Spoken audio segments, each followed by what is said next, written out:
My name is Eli A, and on behalf of my co-chair, Dr. Kristen Ryan, and the Spirit Lecture Committee, welcome and thank you for coming today.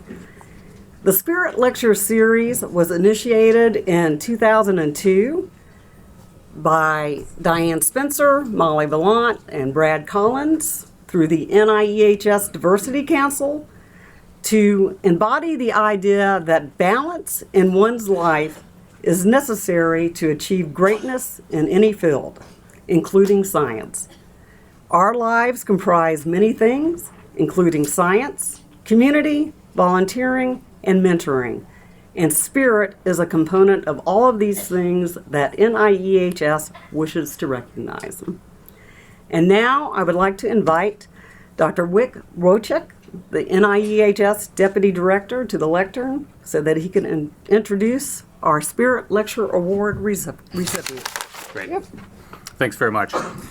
So it's truly a pleasure to welcome Dr. Temple Grandin here to NIEHS for this year's Spirit Lecture. In fact, in a recent YouTube video, which I watched in preparation for having the honor to make this introduction today, she indicated, and if you haven't seen it and you're an employee at NIEHS, I encourage you, get on our junction and take a look at the video. It's terrific. But on the video, she indicated that she is interested in doing something only if it, quote, makes real change. And she wants to do things that, quote, make a real difference. Well, in looking over her CV in preparation for making these introductory remarks, I can say that she has certainly practiced this life philosophy and has, quote, made a real difference. She is currently a professor of animal science at Colorado State University.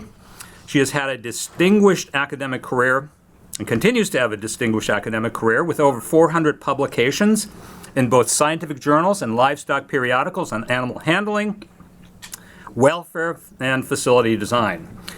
Today, she teaches courses on food animal production, food safety, livestock handling, and behavior, and facility design at Colorado State University. She also consults with the livestock industry on facility design, livestock handling, and animal welfare. In fact, half of the cattle in the United States and Canada are handled by equipment that Dr. Grandin has designed. So her making a difference hasn't just been in academics. Dr. Grandin is a tireless advocate for people that experience autism, is one of the first people to publicly share insights from her own personal experiences with autism. She has appeared on television programs, shows such as 2020, 48 Hours, CNN, Larry King Live, Primetime Live, 60 Minutes, and The Today Show. Must have been tough with 60 Minutes. You never know what they're going to ask you. And as well as many shows in many other countries. She has been featured in People magazine, the New York Times, Forbes, U.S. News and World Report, Time magazine, the New York Times Book Review, and Discover magazine. In 2010, Time magazine named her one of the 100 most influential people. Interviews with Dr. Grandin have been broadcast on National Public Radio, and she has had a 2010 TED lecture entitled, "The World Needs All Kinds of Minds," and I encourage you to take a look at that. Her books, Animals in Translation and Animals Make Us Human, were both on the New York Times bestseller list. Her life story was made into an HBO movie entitled Temple Grandin, starring Claire Danes, which won 7 Emmy Awards and a Golden Globe. Dr. Grandin was inducted in the National Women's Hall of Fame and the American Academy of Arts and Sciences, and in 2017 she was made a Fellow of the American Association for the Advancement of Science. Please welcome Dr. Temple Grandin for the 2018 NIEHS Spirit Lecture Series and her presentation, Developing Individuals Who Have Different Kinds of Minds. At the end of this lecture, we will have time for questions, followed by a book signing. So stick around, and if you brought a book, bring it with you.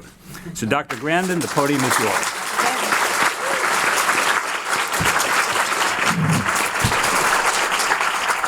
Great to be here today. Lots of things to talk about. I got to do a talk down at NASA. Let me tell you, you got lots of people on the spectrum down there. And I'm saying it absolutely seriously. Another problem that we've got with the whole autism thing is, I'm not even going to call it a diagnosis, it's a guideline. Because nobody is sitting in a conference room at a Hyatt hotel and changing the diagnosis for tuberculosis. You've either got it or you don't. Hardcore lab test. You know, I'd say it's half science, half conference room squabbles at the American Psychiatric Association. Okay, the other thing I think you need to be doing is breaking down your sample. I think that just socially awkward, geeky scientists, that's part of normal genetic variation. We need to be separating out some of the severe stuff from some of the stuff that may be just purely genetic, and then you get heavy metals or whatever into it. But remember, the diagnosis keeps changing over the years. It is not precise. And people treat it like it's precise. I'm trained as a biologist, originally an animal scientist. We like our science hard, and there's nothing hardcore about the diagnostic categories. Got to go to SpaceX. I had a chance to, I got invited down there by the diversity people. Boy, let me tell you, I jumped on the NASA gigs, took this picture with my iPhone. I couldn't believe it. The SpaceX launch right there. And when I show this to parents, I said, we got to get kids out doing things. One of the things we got to do with a lot of these kids is get them off the video games. Some of these kids, it's a drug. We got to get them off of that. Get them out touching stuff. One thing I learned when I went to Pixar is that they got to get them off the computers sometimes and have them do hand drafting and have them do hand drawing. We learned the same thing in the meat industry. We get messed up drawings for something like a great big huge meat packing plant when it was drawn by somebody who had never built anything and had never drawn by hand. We'd get weird perceptual mistakes on drawings.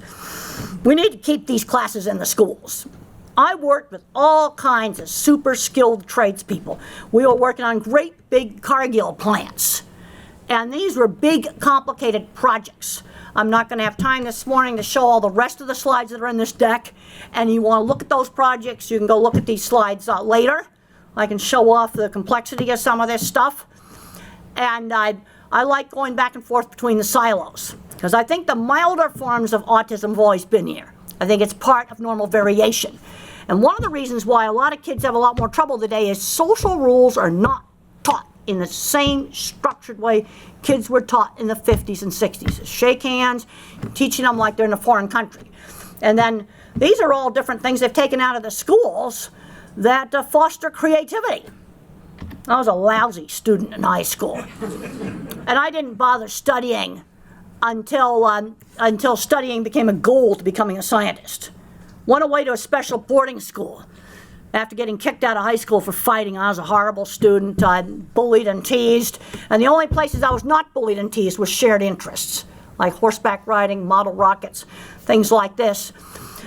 And I ran the school's horse barn for 3 years. I was learning how to work. I'm seeing too many smart kids getting defined by their label, but you see, I don't think in words. I see the kid, and then I think about the guy who owns a metal fabrication company, a big one, owns it. Dyslexic, ADHD, probably autistic, bad stutterer, took welding, started selling some stuff, then started selling more stuff, owns a big company. You know, studying then became a path to a goal. And I had some really good mentors. I can tell you, being a woman in the man's industry in the 70s, that was a much bigger barrier than the autism ever was.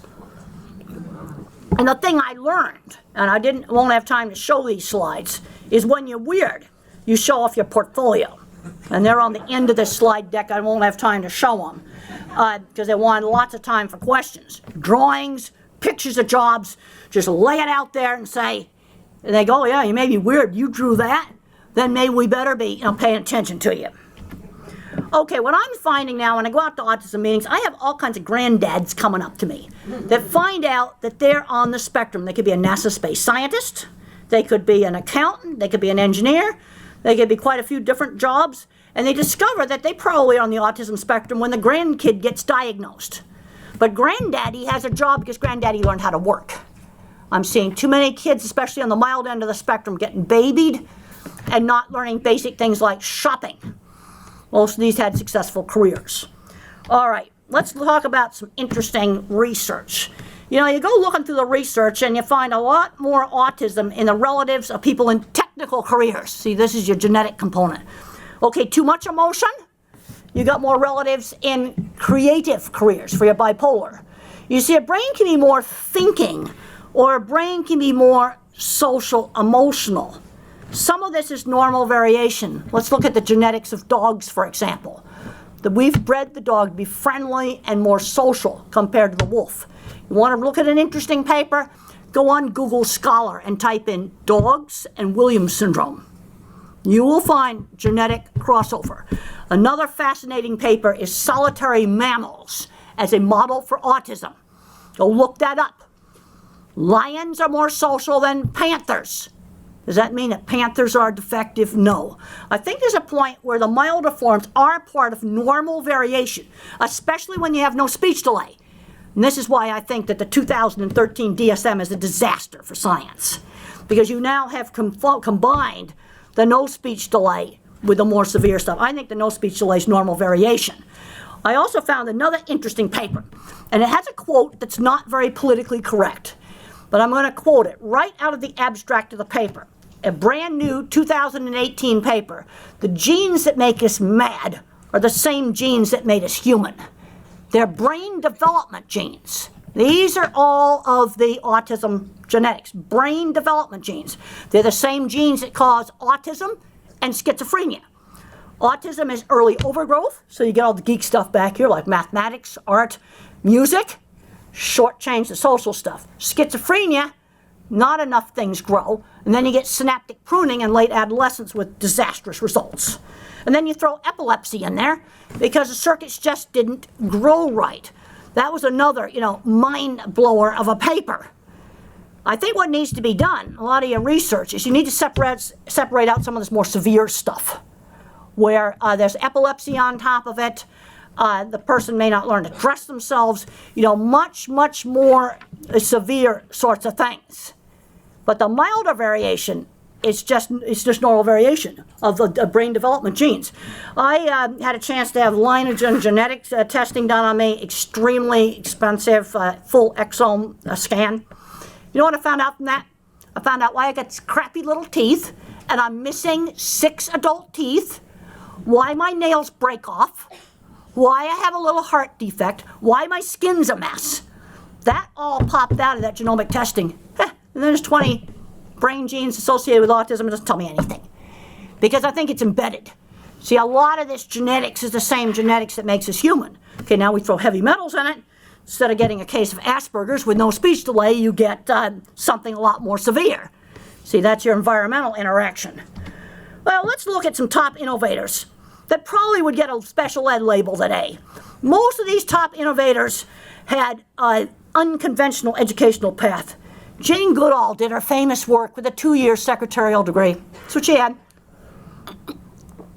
Thomas Edison was described as a hyperactive high school dropout. I read a biography on Thomas Edison.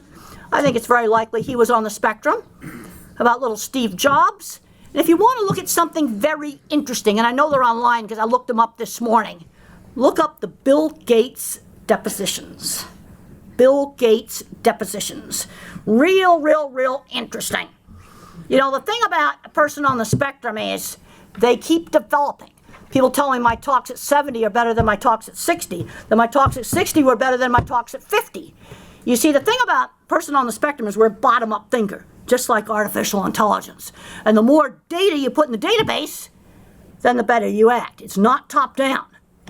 Steven Spielberg, dyslexic, rotten grades, bullied in school. You know what saved him? His Super 8 movie camera. The thing I'm learning about a lot of people that are different, early exposure to career interests, really important. You want to read a fascinating book? That is a fascinating book. There's also a really fascinating Rolling Stone interview. Yes, you need to read that too. There's the Dragon spacecraft. And you know what its real name is? It's Puff the Magic Dragon. And the Falcon rocket's real name is the Millennium Falcon. But that doesn't sound very scientific. And then I got a chance to go to Mission Control in Houston. Boy, I like doing all the NASA stuff. That's really a lot of fun.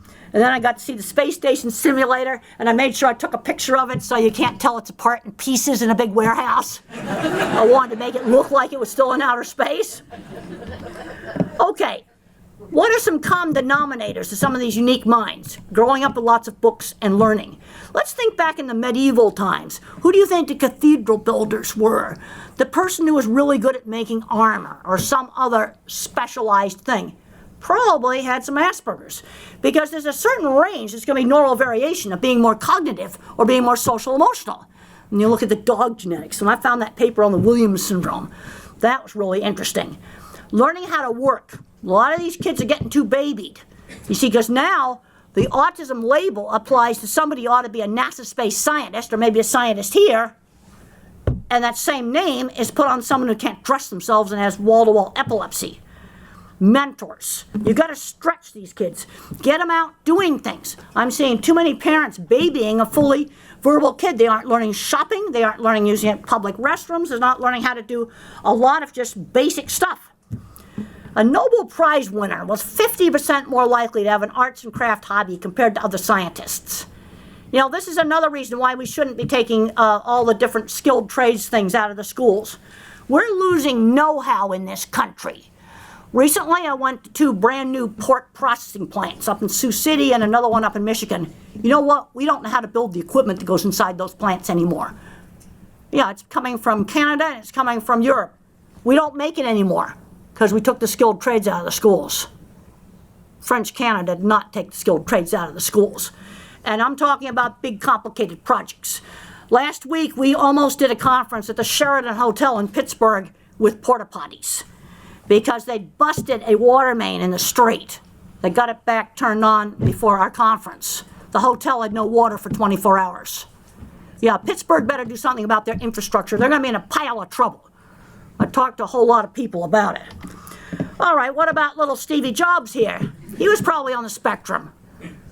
Einstein had no speech until age 3. What happened to him today? We get too locked into the labels. But the thing is, I'm a visual thinker. I don't think in words. So I'm seeing a kid that looks like a young version of someone who ought to go to Silicon Valley, or a young version of a guy that I worked with that owns a metal fabrication company. I'm seeing too many kids getting a label, and I'm worried about them just getting, shunted out. Because the thing is, where does normal variation stop and something that's really abnormal begin? You have serious speech delay. Yes, that's abnormal. Okay, dyslexic CEOs in major businesses. I'm going to go on JetBlue tomorrow. They're the only airline that actually has legroom in the back part of the plane.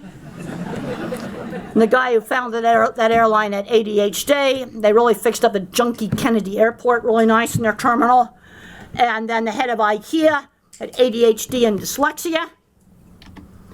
All right, Gary Cohn, head of Goldman Sachs, he was a dreadful student, but he said something I thought was really important. Knowing where you want to end up is easier than figuring out how to start. You got to know where you want to go.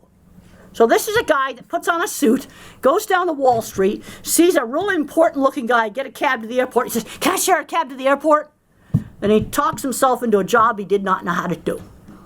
That is how he started. And one of the reasons I want to show this is that there's all different kinds of ways you can get into careers. Okay, you want to do something useful with a political science degree? You can become project manager for our new building, our new chemistry building. This is Tina, and she started out answering phones for a construction company, and she worked up and she ran the whole project for a beautiful new chemistry building that was just completed last year. So sometimes you never know where you're going to start out in a career. And I'm seeing a lot of parents getting so hung up on the academics. The kids are not learning skills, they aren't learning how to work, and they're ending up playing video games on Social Security. It makes me just crazy. And for some kids, video games are a drug. There's other kids where you can control it, and there's some kids I think you have to just get rid of them. A lot of creative people did not do a conventional educational path. Now here is one of my most important slides. And I talk about this in my book, The Autistic Brain. I'm an object visualizer. And when I was young, I didn't know that my thinking was different. I thought everybody thought in pictures the way I do. And I can't do algebra. And I'm seeing a lot of smart people that ought to be working here screened out by the algebra requirement. Now, fortunately, we got a school in Fort Collins now, Poudre Valley High School, that's allowing you to take geometry or maybe statistics or some other type of math. But you see, there's nothing to visualize in algebra. And we need us visual thinkers. You know, we do industrial design, graphic design. We also are very good at working on making sure methods of experiments are right. Then you have your mathematician, your pattern thinker. And this is your programmer, your engineer. All right, let's say we're building a meat packing plant. Big, complicated factory. I've worked with every major meat company. It's the same on all of them. The visual thinkers lay the entire plant out, lay out the whole entire plant. The quirky guys in the shop come up with all the equipment we no longer manufacture. And then the degreed engineer with math does refrigeration, boilers, soil compaction, trusses, all the stuff we don't understand. You see, and you've got to have the whole team. That's been true with every single major meat company. I've worked for all of them on equipment. And if you want to see that, you can look up Beef Plant Video Tour with Temple Grandin and see a piece of equipment called a center track restrainer. I developed that piece of equipment. It's in all the big beef plants. Then you have your verbal facts mind. He thinks totally verbally, and he knows everything about his favorite subject, whether it's movies or sports or whatever it is. Then you have your auditory learner. They're good at sales. Well, taking out humanities is bad. One of the things that's gone wrong in humanities departments is they put politics into it. When I was in college, my favorite class, and I thought I was going to hate this class, but it was my favorite class, was world literature. And we read original texts. It's an anthology book, no political garbage here. You just read original texts, and then the teacher tried to explain what the author was trying to convey emotionally in the times. And I found it just absolutely fascinating. It wasn't a book full of political commentary. It was just original texts and then the professor kind of interpreting it. Different way of thinking. Here's what Thomas Edison had to say about mathematicians. I'm not a mathematician. I can always hire some mathematicians. They can't hire me. And you want the science to show you that I'm not full of it when I tell you about visual thinking and pattern thinking? All the science is in my Autistic Brain book. There is science, absolutely, to back this up. And the science wasn't done with people with autism. It was done with, they took engineers and gave them all these perceptual tests and educational tests, and artists. And they found that they split out. There's also a PET scan study where they looked at the pattern thinker and the photorealistic visual thinker. See, everything I think about is a picture, a specific picture. See, verbal thinking is very, very, very top down. Very, very basic principles. Okay, I'm worried our educational system's screening out visual thinkers. We need us to prevent a mess like Fukushima, a colossal visual thinking mistake. I can't design a nuclear reactor, but all I need to know, and it's super important, is if the emergency cooling pump doesn't work when I need it, guess what happens? And electrically driven things don't work very well when the basement floods. And that's where the pump and the generators were. Watertight doors would have prevented it. They didn't have them. And what I've learned about the mathematical mind is they try to calculate the risk. I see the water going in there. Say, well, if the water fills up that basement, we're going to be in a pile of trouble, and that's exactly what happened. And there's been a lot of problems in biomedical research on replicating experiments. And this is where you get into the visual thinking. I review a lot of journal articles. I let somebody else handle the statistics. So I got a paper to review the other day, all of this fancy statistics. But they never told me it was a survey article, where they got their sample of people. And I can't go into any details because it's a journal article under review. But they didn't tell me how they picked their sample. That is really super important. Of course, I got all over that. I'll let somebody else deal with the statistics. Man, they'd used every program SAS had. But they didn't tell me the sample. All right, here's some examples I picked out of Science and Nature. Cancer studies getting opposite results, simply because the methods for stirring up the cells was different. Details of methods matter. But you see, when I look at the methods, I mean, I know enough about lab work that I can read that and visualize what they did in the lab. And they tend to leave out a lot of detail. And you don't usually have to write a book. Usually in most papers, 4 or 5 sentences is all they would need. I've seen experiments where they didn't tell me what breed of animal they used. These are all things that are really going to affect the results. Yeah, but they had fancy statistics. But the most important thing they didn't tell me, and we look at the autism research, just using a verbal autism diagnosis, that's not a good enough way to assign subjects. We were talking at breakfast about how do we study sensory issues in autism. You've got to break it out. Does the person have sound sensitivity, visual problems, where the image is pixelate because the circuits back here don't work right? And the thing that's interesting is when these circuits mess up, it's the same visual problems they get when you smash them up with a head injury. You get the same problems because the circuits for shape, color, and motion and texture don't integrate the image right. And we still don't know how it works. Strokes break it in really weird ways. But I've talked to people that had head injuries to the back of the head. It makes the same symptoms. Different ways that you can teach math. We get way too rigid in education about just top-down, very prescriptive ways of how to teach different things. There are some little origami stars kids made.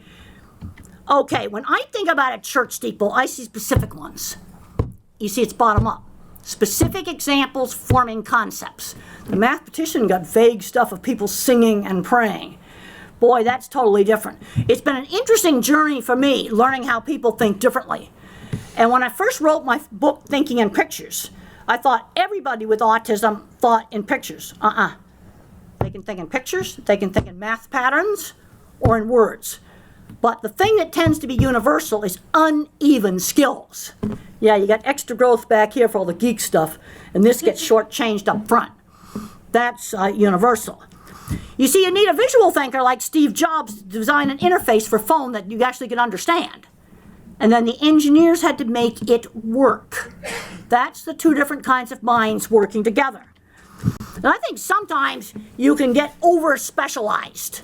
I talked to a top plant science researcher. I love going between silos. I like one day talking to a cattle group, another day talking to a computer group, then talking to you because I like jumping between the silos. We got to bust these silos down. And when I talk to parents, I don't even use medical terminology. I use engineering terminology. We're going to troubleshoot this kid and try to figure out what we can do for him. Because they'll say stuff like, how do I support my kid? And then they want to fight with the school. The first thing you've got to do is figure out what exactly is the kid's problem. Not learning reading, getting bullied in school, noise in the classroom. You've got to break it down and what is the problem. With top-down thinking, there's too much overgeneralization. Now, the disadvantage of bottom-up thinking is it takes a lot of data to make it work. I'm finding out that my mind works just like an artificial intelligence system. The more data you load it into the database, the better it works. That's why you got to get the kids out doing stuff. And then they start to develop. Just last week I got an email where they put their kid in a little general store. And by the end of the summer, the kid was running the whole store. And we're so proud of that. We got to just find those resources in the neighborhood. Let's not get too narrow on college majors. SpaceX is hiring right now. They love computer science mixed up with engineering, and especially some electrical and some mechanical thrown in there, maybe a dash of physics. That's what they like. Philosophy majors, they take some business classes. You see, what I did, I was a psych major originally. And my psychology helped me with my cattle stuff. Also industrial design, neuroscience. That's a real mixture of things. And read some literature, too. Don't get too specialized. This is what Isaac Asimov had to say about getting too specialized. A degree is the first step down a ruinous highway. You don't want to waste it, so you go on to doctoral research and you end up a thoroughgoing ignoramus. Everything in the world except for one subdivisional sliver of nothing. Artificial intelligence. I'm finding out my mind works exactly like artificial intelligence. It's bottom up. It's bottom up. Here's a simple artificial intelligence system that diagnoses melanoma. This is just a simple, what's called an expert system. How do you train it to diagnose melanoma? You show it 2,000 melanomas, then you show it 2,000 everything else wrong on the skin, and it learns to categorize. That's the simple one. Now the thing is, visual thinkers like me, AI, people with autism, we're all bottom-up thinkers. The verbal thinkers overgeneralize. I got to bust that up because I don't think the research is going to go anywhere until you start subdividing down some of this stuff. You see, for me, concepts are formed with specific examples. Okay, I learned about dogs when I was a kid. and I sorted dogs from cats by size. Then when the neighbors got a dachshund, now I had to find features that the dachshund had that the cats don't have. What does a dachshund share with the dogs? Barking, smell, and nose shape. You see, categorization is the beginning of concept formation. But you're not going to form any concepts until you load a lot of data into the database. See, bottom-up thinking, you have to have an awful lot of knowledge to make it work. Also, my thinking is sensory-based, it's not word-based. That's why I noticed visual details that scared cattle. Here's the ultimate bottom-up thinking. This is a company that is using artificial intelligence for cancer treatments. We're not making a hypothesis up front. We're using patient-derived data to generate the hypothesis. You see, you're going the other way. And I can totally relate to this. This is exactly how my mind works. You know, I've been following a lot of stuff in AI. Don't bother studying radiology, internal medicine, any of those kind of things, endocrinology, dermatology. Computer's going to replace you.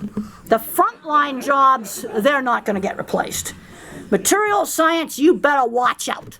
I read an article either in Science or Nature, and it said, we're going to give it a bachelor's degree in chemistry and then let the computer do its own PhD. And what they're doing is they're using the same kind of software they use for the game of Go. You teach the program what a legal move. So you teach the program, what's a legal chemical reaction you can do in biochemistry or organic chemistry? What's an illegal reaction? And then let it invent some new materials. Now, being an extreme visual thinker helped me in my animal behavior work, because the first thing I ever did is that I noticed that cattle would spook its shadows, bright spots, things we tend to not notice. How many people know what that is? Those are eclipse shadows.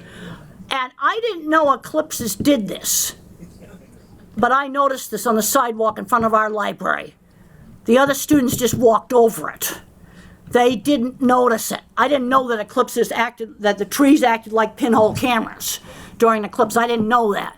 Some trees work better than others. This was a real prime tree right by the library. Really did it well. I noticed that chains hanging down in chutes spook cattle. I get asked all the time, do they know they're going to get slaughtered? They're more concerned about a shadow on the ground. And why do I still have to talk about this 44 years later? Because people aren't taking it out. That's why I still have to talk about it. The other thing I learned on all the equipment I designed, and I'm not going to have time to show all those pictures, they're in this slide deck, is people want the thing more than they want the management. They're going to buy the magical thing that's going to solve all the problems. You can only solve half the problems with engineering. The other half is management. Here's another thing that scares the cat, a little yellow tape. And non-slip flooring is really important. Animals panic when they slip. How many of you noticed that that animal was looking at the sunbeam? Oh, we're doing horrible here. You know who beat you on this? Elementary school kids. I show them the same slide and half the hands go up. I showed it at Fermi Lab, they all flunked this test. You see, now look, doesn't that seem obvious now? It's totally obvious now, but you didn't see it. Now, animal memories are specific because they're sensory-based, not word-based. I want to get you in a lot of things getting away from words. Top-down thinkers overgeneralize. Now, your first step in science is observation. There's some people who will say, well, you have to have a hypothesis first. Do you think the Hubble Space Telescope had a hypothesis? What's the control for the Hubble Space Telescope? You point it at the ground? Really? Well, you know, it was a spy satellite at first, probably. So maybe it has a control. Or a project like Voyager. Well, you send the Voyager up there and it's now 40 years old, it's still transmitting. And you want to find out what's out there. It's pure observation. Observation's a very, very important part of science. And that's just like the AI program. You develop the hypothesis from observation. Got some great pictures of Saturn on the way, and I'm going to end up with this slide right here of 81-year-old Ed Stone. He's still at Mission Control. They've lost the funding. You know where Mission Control is now? It's in a strip mall next to the Puppy Training Center and a McDonald's.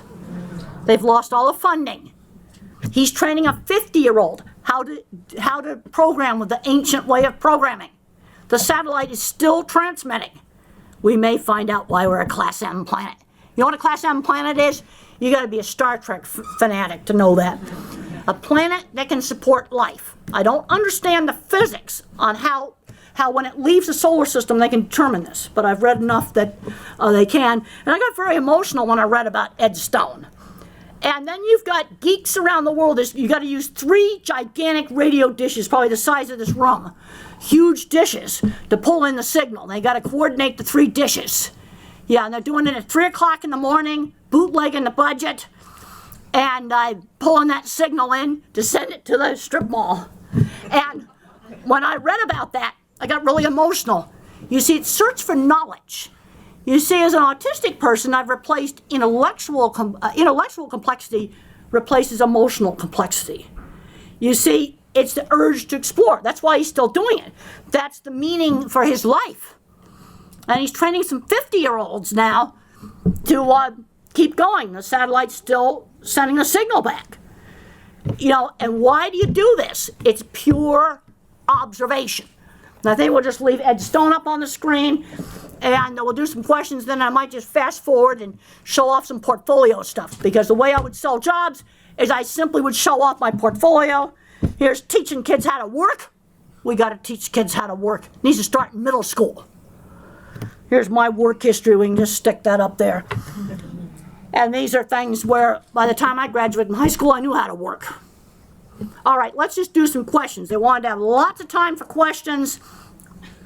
So if you're going to have some questions. And then I can fast forward through and show my portfolio off, show off some heavy metal work, because I got to give you respect for skilled trades. This campus wouldn't be very nice without water or electricity. Think about that. Now this is making me think about a flight on United Airlines. I got upgraded to first class, and they have that fancy magazine, and they had this fancy dancy building with like $1 price apartments in it. A building so fancy they don't even tell you what country it's in. And I'm going, I wouldn't want to be in that building without water and electricity. That would not be very nice.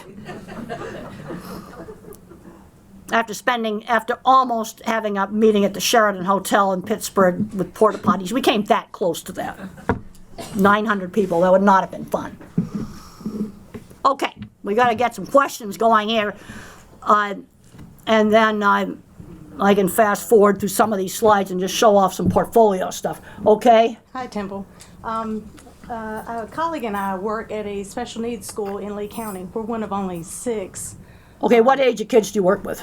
From age 3 to 4 to 22. So you got them all in the same school? Yes, it is a public but separate school. Well, then some of the little kids, you ought to do a lot of early intervention and then yank them out of there. Right. They try to move them on and to integrate them into the normal school. There's only 6 within the state, and I'm in the severe and profound class. And what age are you working with? 8 to my graduate this year. 2 graduates are 22. Okay, so you're working with not the very youngest then. I have 8 students in my class. Okay. And what I want to know is what can we do, because we're a very small school, forgotten school, that we don't get a lot of funding. All right, let's talk about, you got 8 kids in the class. Now we're gonna troubleshoot this. Okay. We're gonna have to break it down. So pick out one kid. Okay. You don't have to worry about confidentiality. I'm gonna be gone tomorrow. I don't know anybody here. But I gotta figure out, I'm like an expert system. You've got to give me a specific example. So give me a specific kid and let's try to figure out something we can do with them that doesn't cost a lot of money. Okay, so I have a student in my class. Well, how old?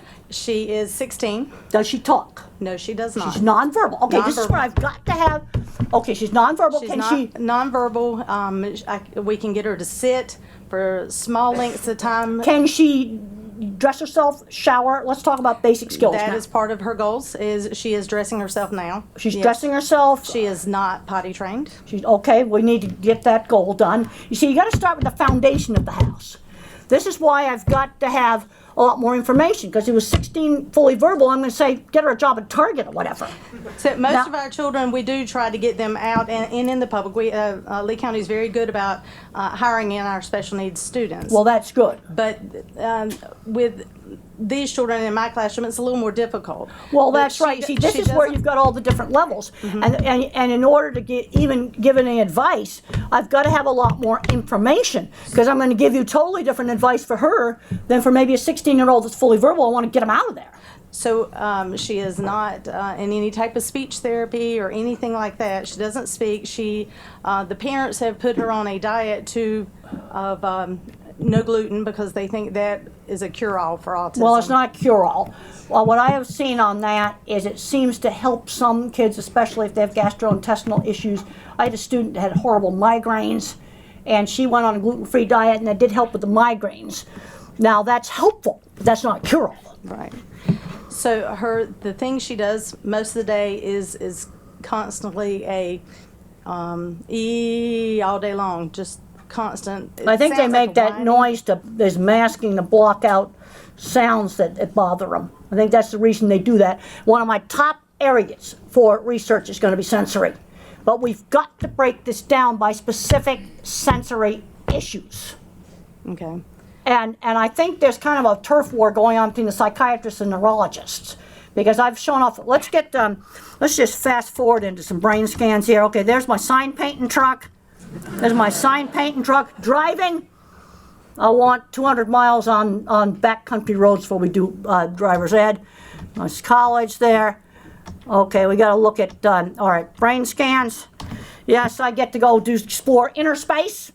Find out I have a big visual thinking circuit.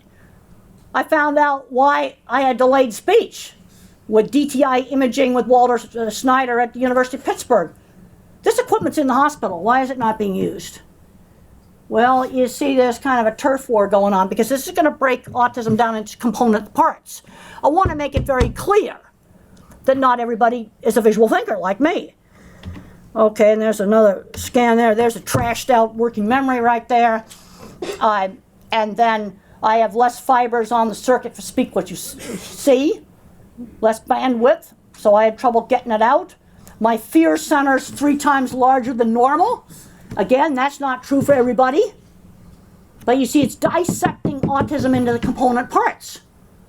Yeah, Walter Snyder and I are not happy that a major place turned us down for a grant to look at different kinds of speech delay and brain scans on the latest, fanciest DTI imager. And I didn't bring those even fancier scans. They're online. USA Today's got an article with it. The tool actually is in the hospital. It was developed for head injuries in veterans. And let me tell you, the football player scans are uglier than heck. Ripped apart fiber bundles. But you see, it's breaking autism down into some component parts. The one thing that's the same is the social circuit's not getting hooked up. But a lot of this other stuff is very, very different. The other thing is, on things like the visual thinking, that showed up in 3rd grade. My ability in drawing was always encouraged. Another kid might be a little mathematician. Let's encourage that. But you see how we have to get a lot more specific. We can't just, if you have a 16-year-old that's fully verbal, I'm going to give you totally different advice than for this one that's not potty trained, and we got to just have to teach them basic skills. Because you do have to start with the foundation of the house first. You see, I'm trying to break you out of too much top-down thinking with autism. Okay. So how would you recommend to us to be able to reach her better? Well, I want to try to get her potty trained. Let's talk about specific things. One of the problems with some of these individuals is their sensory is so messed up that any task that involves a sequence, they're living in a jumbled world. Here's 3 books I'd give you to read. Tito Mukhopadhyay, How Can I Talk If My Lips Don't Move? He describes a sensory jumbled world. He describes learning how to put on a t-shirt. If you yank it on fast, he can't follow it. You put the t-shirt on really slow, then he can feel it. Carly's Voice, Carly Fleischman's blog, and then Noki, the little Japanese boy, The Reason I Jump, and he's got a sequel book that I like even better. Required reading when you're working with this population. Required reading. And these are people that type independently. And the other thing we need to do when they're like 8 years old is introduce an iPad or a tablet with a text messaging program on it. I always like to figure out the really cheap ways to do it, see if they can just learn to type. Because the problem I got with this keyboard is if I push a letter here, I have to look up, tension shift. They can't do it. That's why you have to use a tablet where the print appears next to the keyboard. But all three of those type independently. They have a locked-in syndrome, and there's a smart brain inside of there. And they describe a completely jumbled up sensory world, especially seeing and hearing. The reason why they touch and smell everything is because those senses actually still work. Thank Okay, you. let's maybe take another question. All right. Hello. Is it? Okay? I don't know if it's on. I don't know how to. Hello. There we go. All right. My question was regarding speech. Hi. Okay. My daughter, she's 6 years old. She was diagnosed with autism. Can she talk? Now is where I was going with it. So she technically would be considered nonverbal. I wanted your opinion on. I don't care what she's technically concerned. Tell me what she can Here's where I'm do. going with it. So she won't talk to the average person on the street, but she will talk in brief sentences. So my question Good, so for you're you, starting to get speech. Good. Exactly. You always want to encourage her to use her speech. But the other thing is give her time to respond. Yes. These kids are like a phone on one bar. You gotta give it time to load the web Yes. page. You might have to wait 10 seconds. That's a long time. You time 10 seconds. So my question was, because I find it funny when people call her nonverbal, because we say that spoken language is her second language, because she's such a visual thinker. It's like you would have considered me nonverbal. Well, let's just, I with don't really French. care what she's called. Let's try to get more functionality so here what I and was keep asking- working on trying to get more and more language and encouraging conversation. What I was asking is your opinion on how it felt to learn spoken language as a visual thinker. Well, it was very frustrating as a very young child to not be able to request what I wanted. And people would expect me to respond too fast. You see, there's three ways that language is messed up. It's nice and simple. They don't hear it clearly. When the grown-ups talked fast, it went into gibberish. So slow down so I can hear the hard consonant sounds. I had trouble getting language out. In my book, The Autistic Brain, those scans are in there. I had less bandwidth on all the fiber bundles for speak what you see. And then the other thing is the echolalic kid that yaks out a movie script, but they don't know what it means. Yeah. So that's your three ways that language basically get messed up. And then what you do with the echolalic kid is work some movie script lines into the real world. Yeah, so we they do that start to see that it has meaning. But what you've got to do is keep working with her, always encouraging her to use her words. That's Yeah. what you got to do, and gradually build up more language. Yes. Well, thank you. I love talking to people on the spectrum to kind of get a preview of. I want to get Where away it's from going. top-down thinking. I want to go a lot more bottom-up thinking, where we're very specifically looking at, what thing we got to work on helping, and you want to work on getting more and more speech. Because if she's gradually improving, She is, yes. then you keep working on that, and give her time to respond. Well, thank you. Okay. Hello, Dr. Grandin. My name's Stephen West. I have autism. When I look at you, there's multiple copies of you, and you coexist with other things in your area. I believe you've talked to Deborah. You called Deborah from the UK and talked to her. When I was diagnosed with autism, And what are I you wanted- doing? What are you doing now?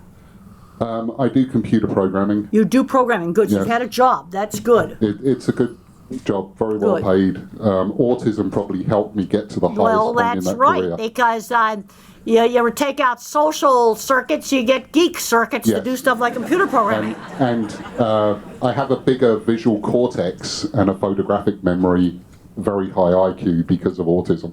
Yeah, that's because the back part of the brain is overdeveloped. More developed, yes, and probably the same visual connections that you have. Probably, yeah. So I started looking into what causes autism because the medical community couldn't tell me.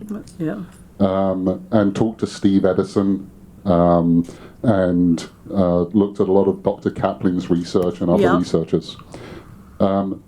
It looks like our information age generates close acquired convergence insufficiency, eye misalignment, by looking at computer screens and close point electronics. Well, you might have problems in the visual system. This is why these sensory Yes. issues need to be studied separately. It seems to be epigenetic. It seems that you can learn misaligned eyes and pass them on to your next generation. That's the research that I'm looking at. Well, the other thing I think is happening is that a certain amount of the brain being more cognitive or the brain being more social is normal variation, and maybe epigenetic. Then there's a point where things get abnormal. You throw heavy metals or something like that into it, that makes things worse. Agreed. But when you look at something like the panthers and the lions, there's paper on the animals, the paper on the Williams syndrome, you see there's a certain amount of stuff that's what we call normal variation. Epigenetics may have something to do with it. But I thought it was interesting when I did this genomics testing that it explained all my physical problems. They popped right out, just like that. So I remember I was on the phone with them and they're saying, well, you got this. Well, yeah, that's why my nails break off. You see, that's explained. It's all abnormalities in skin and where the nervous system, too, comes from that. Yeah, my saccades are off, so it's very hard to get through college because my spelling is awful because I look at... Well, this is the reason why we need to do alternative career paths. Yeah. Let's just go, all right, let's go into portfolio really quickly here. When you're weird, I got to show off the work. That's where we've got to make a lot more alternative paths. Here's my brochure, and here's some of my early job that was shown in the movie. In other words, show your work. Here's show your work off. There's construction stuff starting. All right, there's the center track restraint. I'm not going to show any slaughter stuff. I just want to show you the heavy metal. You know, just want to show you the complexity of some of this stuff. And when you're weird, you show your work. And what worries me is a lot of very talented people are getting screened out. Now, the thing that's nice about computer programming and the meat industry, they are both a no academic barrier of entry industry. Both of those industries. You put the right portfolio up on LinkedIn, you're going to be in. And the way I got these jobs, I've designed the front end of all the Cardinal Plants. That drawing in the late 80s was sent to Bill Fielding, who was the CEO of Cargill for the beef. He got that brochure. And then I can show you real quick some other photographs I would have said. He wouldn't have gotten that because that's brand new. He would have gotten that picture and that picture. In other words, showing him, you know, plastic pages with some pictures because it was all pre-internet. The brochure, big fold-out drawing. I've sent, you know, the portfolio. 30-second wow. Yeah, and so what we need to be doing is you got into a good job in computer programming as alternative career paths where you can do it just on portfolio. Even getting into college, you show the right professor the right portfolio and don't put too much junk in it. You want a 30-second wow is what you want. So when he looks at that, they wouldn't have gotten that. Look at a drawing and they look at that and they go, wow. That's the way I sold jobs. That's the way I dealt with the interviews because my work was all freelance. And then, one at a time, I did the front end of every Cargill beef plant in North America. I think that's doing pretty good for someone they thought was mentally retarded. But I did it. I also wrote articles in magazines because I figured out early on, man, the free advertising I got from that. I figured that out early on. Okay. Yes, Dr. Grandin. I was just wondering if you could speak a little bit more about who were important mentors in your life and what kind of characteristics they had that made Well, them such Mother good was mentors. the first one, and she had a really good sense of how much to stretch me. She knew she had to stretch me, keep pushing me to do new things. You don't throw these kids in the deep end of the pool, but you got to keep stretching. And then it was Mr. Carlock, my science teacher, in high school, but I had a great third grade elementary school teacher. She was another really important person in elementary school. She explained to the kids that I had a handicapped, but it didn't show like a wheelchair. So I managed to get all the way through elementary school without being bullied. High school was awful. Regular high school was totally awful. And then there were some good people in the construction industry that had seen some of my drawings who seeked me out. There was a guy named Jim Uhl, a building contractor. You see, mentors get attracted to talent. And he actually seeked me out because he wanted to get started in the cattle handling. And he built this job right here. And this job right here he built, and the next one on there he didn't build. But mentors sometimes will come out of the woodwork when they see talent. And parents will say, well, my kid's a good artist. And I say to the mom, you got it on your phone, get that work on that phone. You never know where the person is that can open the door. I figured out really early on that certain people could open the door. And there's a scene in the movie where I get the card from the farmer ranchman editor. That scene happened. The scene with the bull testicles also happened.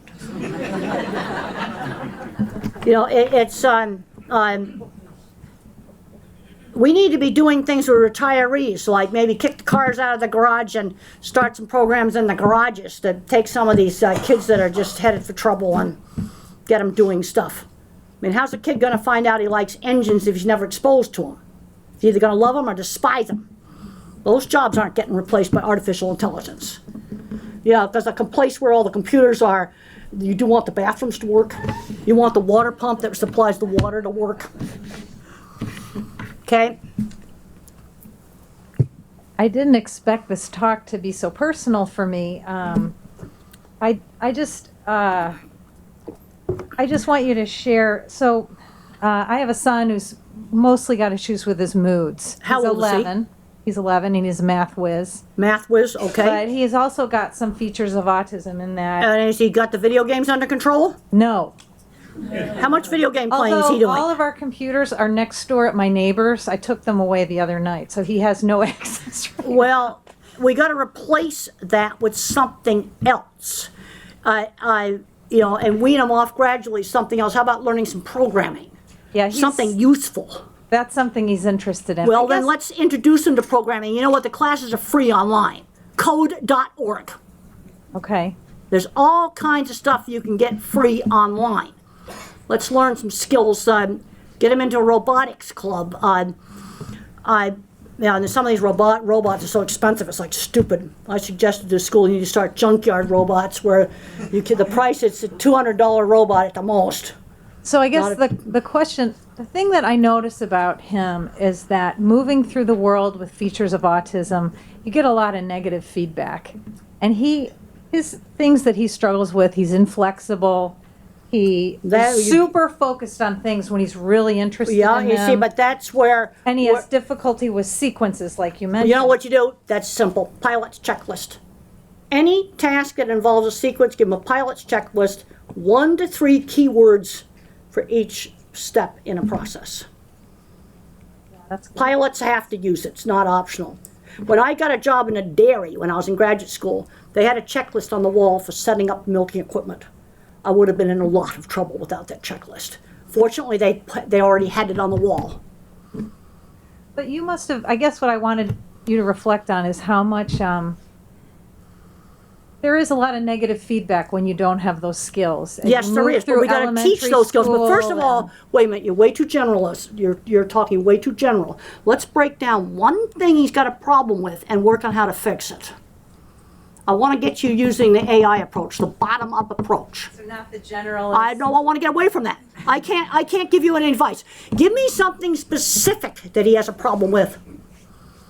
Yeah, Also, I'd like to have him learn some he doesn't want to work on stuff that's not interesting. Okay, but the thing is, school, I didn't study for 3 years. My mother sent me to an expensive boarding school to run their horse barn for 3 years. Now, the one thing they did not allow, I was not allowed to hole up in my room. I had to attend classes, attend meals. They weren't going to let me become a recluse in the room.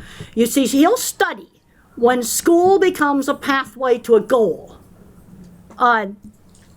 Let's start introducing maybe some programming. Does the school have a robotics program? Maybe you need to start one. Let's get into that. And the thing is, you're going to have the computer people that do the programming and the people like me who will do the mechanical part of the robot. I won't be doing the programming. He's old enough now to maybe get a volunteer job. If you belong to church, he needs a volunteer job. Does he like dogs? Loves them. He needs to walk 2 next-door neighbors' dogs every single day for a little bit of pay, just to learn working skills. Okay. That needs to start now. Now. Biggest problem I'm seeing is they're not learning working skills. We got to have paper route substitutes. Because that granddaddy who finds out he was on the spectrum had a paper route at age 11. He's the right age for some dog walking. That's my new paper route. Because every day you have to do it, and you also have to collect the money for it. And I do expect the neighbors to pay a little bit. Okay, so it's time to end. Yeah. So, on behalf of the NIEHS Spirit Lecture Committee, we would like to thank you, Dr. Grandin, for spending time with us today. We know that books inspired you as a child, and we hope that this book will serve as a symbol of how much you have inspired us today. Thank you very, very much. It's a book on inventions. All right. It looks like it was a book 1955. That's right, when I would have been reading a book about famous inventors. For those of you who want to stay around, Temple will be right here signing books in a few moments until 11:30. Lastly, I want to acknowledge the work of the Spirit Lecture Committee. Committee members, would you please stand?